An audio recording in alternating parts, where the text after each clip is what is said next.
Happy Friday, everyone. Today, Miss Plumley is going to be reading the last two chapters of this book. I'm sorry about the delay, but I kind of wanted to time up the end of the book on the last day of the week, so that's just kind of how it fell. But let's kind of talk about what happened in chapter 21 and 20. And Josh and Tristan ended up going to Winnie to tell her about, or to give the sample of the donuts. And remember what Winnie thought of the donuts? Did she believe them that they added a secret ingredient? No, they did not. But do you remember what the secret ingredient was that Tristan added into the donuts? It was mashed potatoes. Good. Well, at the end of chapter 21, remember Janine got kind of stuck up in the tree, and Tristan helped her get her out of the tree. Alrighty, so on to chapter 22. Here's one thing: starting your own business for dummies doesn't tell you if you're not a morning person. Don't start a donut business. The donuts and I would have to be ready to leave the house by 7:30 if we're going to be set up on Main Street by 8 o'clock. Even if I made the dough and the cream the night before, I'd still need at least 2.5 hours to cut, dry, roll, and fill all 40 donuts. That meant getting up at 4:30 in the middle of the night. I know technically it's morning then, but who are we kidding? If it's dark, it's still night, and no matter what kind of clock changing is happening, it's always dark at 4:30. Can't you fry and fill the night before? Josh said when I explained the problem. It was the day before our grand opening, and we were on the pond. No way, there's no point unless they are fresh, I said. I know, but 4:30? That's crazy, he said, sweeping the puck from the goal and passing it to me. I put out my stick, but came up short, and the puck flew by. Maybe we can just open later, he said. I thought about that. I called as I chased down the puck. I don't think we can. It says 8 on the flyers. The flyers weren't fancy or anything. Josh had just taken a photo of a donut and put it next to a photo of Winnie giving a thumbs up. Underneath it said, Winnie's famous chocolate cream donuts at the Doughnut Stop, Main Street, Petersville. Come and get 'em Saturdays and Sundays at 8 a.m. starting Saturday, December 20th. Oh yeah, it says on the bumper stickers too, he said, and who knows how many people have seen those by now. Honk if you like chocolate cream donuts, and I stopped for the Doughnut Stop. We're everywhere. Winnie was giving them away at the general store. Clive, her brother, was in the printing business. We had serious buzz. Changing the time was not an option. It's fine, I said. I'll just go to sleep really early. You know, like 7:30. Yeah, as long as you get the same amount of sleep, it shouldn't matter what time you're getting up, right? Right, I said. Wrong. The problem was I wasn't tired at 7:30.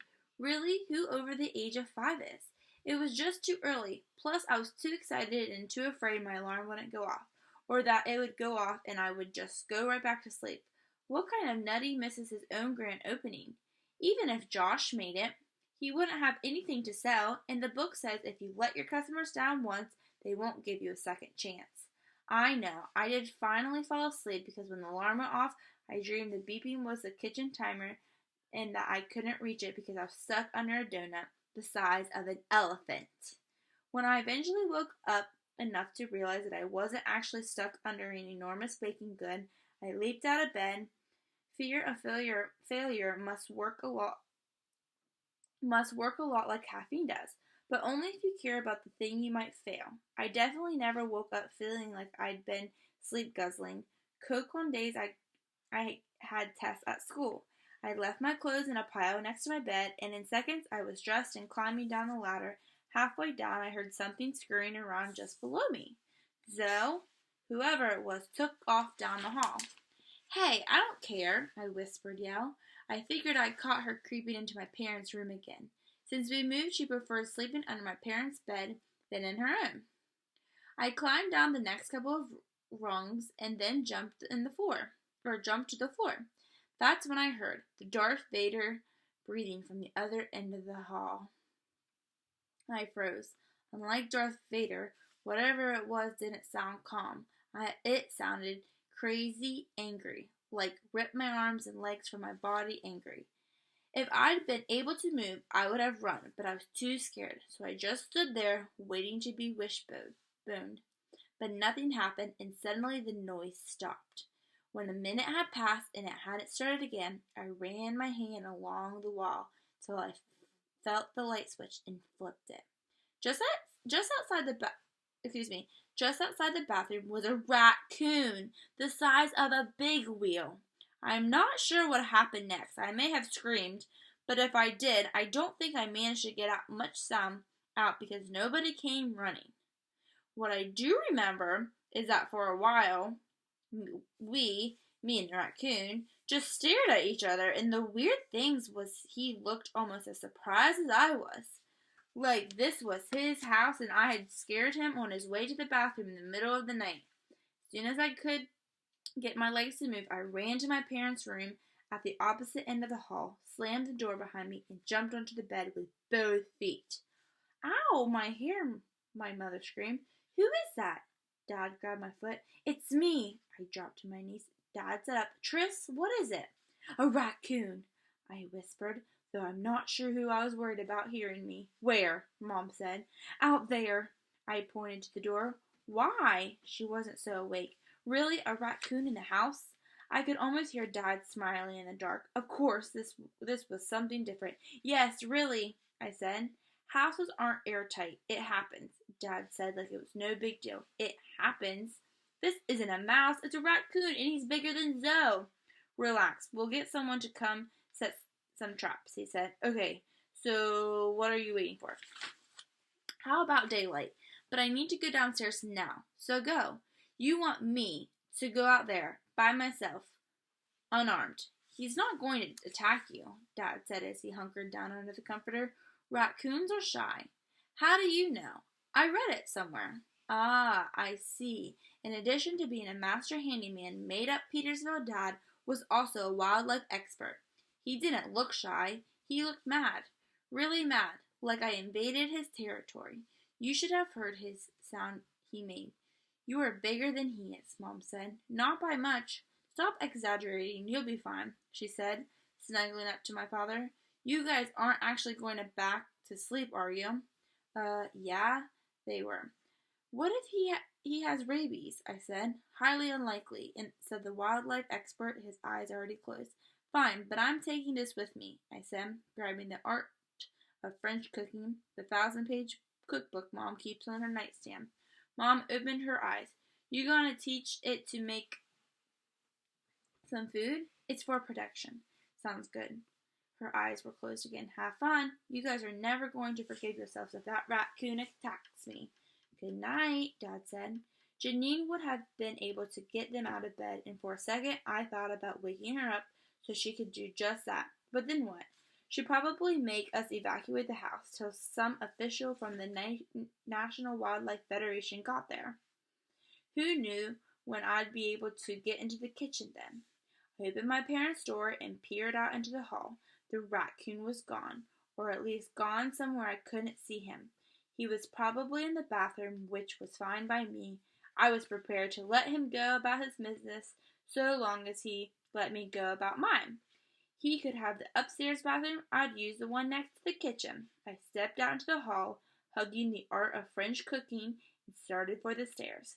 The light was still on, and that made me feel a little better. I just made it to Janine's door when I heard a flush, and Zoe raced out of the bathroom. What happened? I said, dropping the book and grabbing her arm as she sped by. Mommy promised me new glitter glue if I flush, she said, breathing hard. Oh, everything okay in there?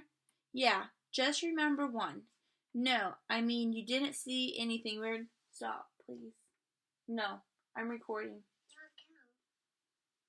Sorry, my niece is turning off the light. Stop.